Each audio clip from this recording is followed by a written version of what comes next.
Hey guys, welcome to TechTip channel. Hope you are doing well. Today I'm going to show you how to send photos and documents in WhatsApp.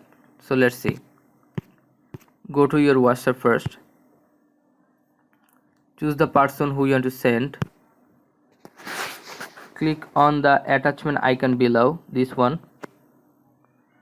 Go to gallery if you want to send a photo. Choose your photo. Click again and click on the send button. Your photo is sent. Now if you want to send a document, go to your attachment icon again. Click on this document, this one. Choose your documents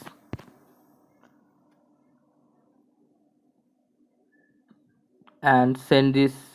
Tap on the send button. Your document is sent. This is how you can send photos and documents in WhatsApp. If you find this video helpful, then give a thumbs up and hit the subscribe button. Thank you for watching the video.